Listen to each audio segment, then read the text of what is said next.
Bien le bonjour jeunes gens, Max Lebelche au micro. Bienvenue sur Green Reset. Pour les premières guidances sur ma chaîne, je vous propose des guidances mensuelles par chemin de vie. Si vous voulez calculer votre chemin de vie, je vous mets un lien en haut à droite et dans la description. Attention que ce sont des guidances générales, c'est-à-dire qu'elles ne résonneront pas forcément avec tous les mêmes chemins de vie au même moment. De plus, je vous invite à faire preuve de discernement. Ce sont des guidances, pas des prédictions. Vous gardez dans tous les cas votre libre arbitre. Je vous souhaite une bonne guidance. Hello les chemins de vie 33, bienvenue sur votre guidance du mois de février 2024. Message que j'ai à vous donner par rapport aux cartes que j'ai tirées. Message pas spécialement facile, je pense. Donc si ça résonne pas en vous, surtout vous prenez pas la tête. Le prenez pas et puis c'est tout, passez votre chemin. Moi, dans votre tirage, je vois une séparation, alors que ça soit amoureuse ou professionnelle, voilà, ça vous parlera, c'est peut-être même professionnel. En tout cas, je vois une séparation dans le sens où j'ai cette carte de la justice qui est sortie.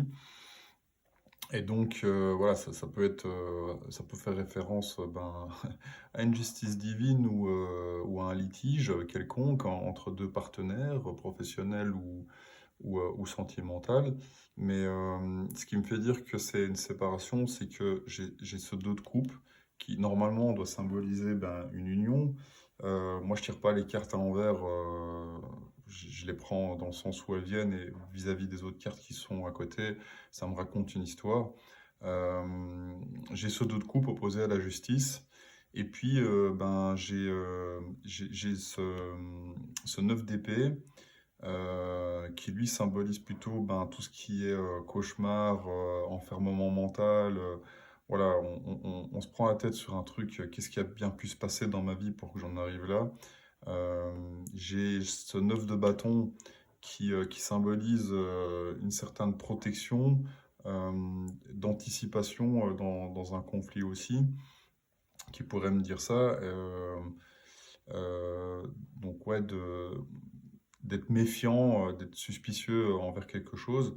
Et puis ce 8 de coupe qui lui, part pour autre chose parce il se déleste de ses émotions passées. Et puis j'ai cette lune qui, elle, est plutôt aussi liée, à mon avis, à vos angoisses peut-être, à vos angoisses nocturnes, dans le sens où il y a des choses que vous comprenez pas, voilà, ça vous tombe un peu dessus. Bon, voilà, encore une fois, si ça vous parle pas, laissez tomber. Et si ça vous parle et que vous voulez approfondir le sujet, moi je fais pas de prédiction. Je veux dire, c'est pas parce que je vous le dis que ça va se passer, sauf si vous l'incarnez, mais c'est plus pour prendre conscience de certains mécanismes et pourquoi les choses nous arrivent. Pour moi, c'est à ça que ça sert le tarot.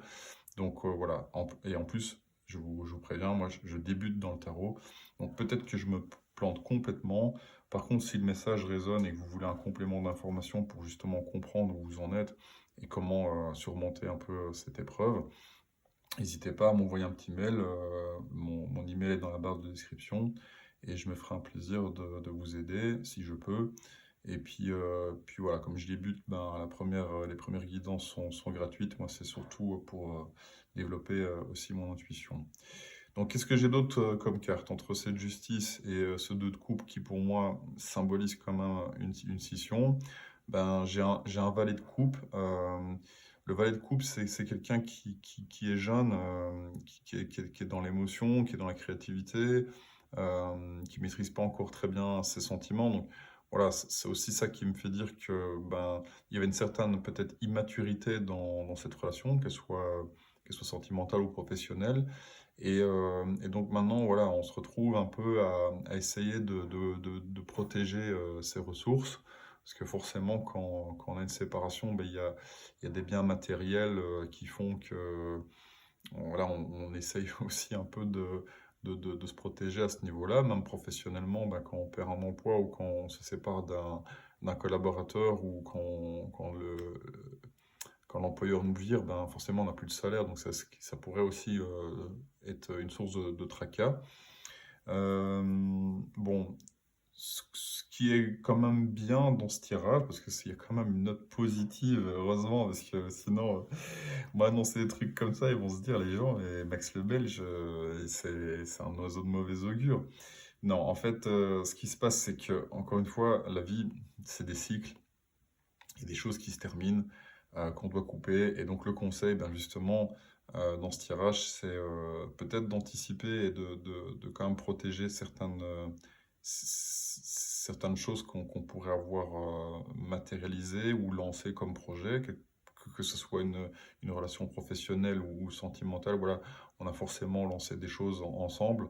Et donc, c'est d'anticiper aussi un peu cette rupture pour justement qu'elle se passe au mieux, de rester quand même sur la défensive et un peu protectionniste, mais aussi de lâcher les émotions avec ce 8 de coupe et d'accepter qu'en fait, ben, comme c'est un cycle, on le termine, on passe à autre chose, on passe du temps avec ses amis, dans la nature, on fait des choses qui nous plaisent, mais voilà, ce qui est terminé et on le laisse derrière. Ce qui laisse de la place pour envisager autre chose avec cette roue de fortune elle, symbolise justement le démarrage de quelque chose de nouveau et d'opportunités qui pourraient venir à vous. Mais voilà, tant qu'on reste dans ce blocage mental du 9 d'épée, qu'on les comprenne ou pas, ça n'a pas trop d'importance. Voilà, si vous arrivez à mettre en lumière ce qui se passe, ben, tant mieux. Maintenant, si c'est fini, c'est fini. En se libérant de cette charge mentale et en faisant de la place pour autre chose, ben, on ouvre la voie à un renouveau et donc forcément à de nouvelles opportunités qui pourraient aussi arriver dans votre vie avec cette roue de fortune. Donc voilà, si vous traversez ce genre d'épreuve, ben, je suis vraiment désolé pour vous. Je pense que voilà, vous allez pouvoir le surmonter et en tirer quand même quelque chose de positif. En tout cas, voilà, dans la roue de fortune, c'est le principe, hein. Si on est bas, on peut ne faire que remonter et vice-versa. Donc, les cartes ici sont plutôt négatives, en tout cas quand on les cumule ensemble. Mais voilà, la chance peut tourner et venir aussi vous aider. Un petit message, si vous, un petit message des portes de l'intuition aussi, une carte oracle qui pourrait aussi potentiellement vous aider. Donc vous avez justement les aides. Quoi que vous entrepreniez, des aides invisibles vous soutiennent. Alors qu'est-ce que le guide dit à ce niveau-là? Il vous dit, sachez que vous n'êtes pas seul, des présences sont là, ressentez leurs énergies aimantes, vous envelopper et avancez avec sérénité. Rappelez-vous que vous n'êtes pas seul, des personnes tout comme des êtres d'un plan subtil vous entourent. Parfois, vous pouvez ressentir leur présence bienveillante. La prière, la contemplation et la foi sont des passerelles pour accéder à ce monde d'énergie, aux esprits de la nature. Chaque fois que vous invoquez avec sincérité de l'aide, ces fameux hasards se produisent, une organisation semble se manifester et tout vient à point nommé, comme par miracle. Ouvrez votre esprit à cette éventualité et votre vie sera plus facile. Alors en action, ce qu'on vous conseille de faire, c'est faites des demandes claires que vous formulez comme des prières, mettez votre force de conviction dans ce que vous faites et agissez dans le sens de vos désirs. Voilà, en tout cas, si ça vous parle, ben écoutez, je vous apporterai toute l'aide que je peux. N'hésitez pas à me contacter. Et si ça ne vous parle pas, ben, à la limite, c'est tant mieux. Tous les chemins de vie 33 vont pas vivre les mêmes choses au même moment. Donc voilà, allez, ben, que ça aille bien pour vous et je vous dis à bientôt. Ciao. Merci d'avoir visionné votre guidance mensuelle. Si elle vous a parlé, merci de liker et de commenter. Et éventuellement de partager à d'autres chemins de vie. Comme je suis débutant dans la cartomancie, je vous propose également des guidances personnalisées gratuites. Si cela vous intéresse, vous trouverez mon adresse email dans la description pour me contacter. D'avance, je vous remercie et vous dis à bientôt.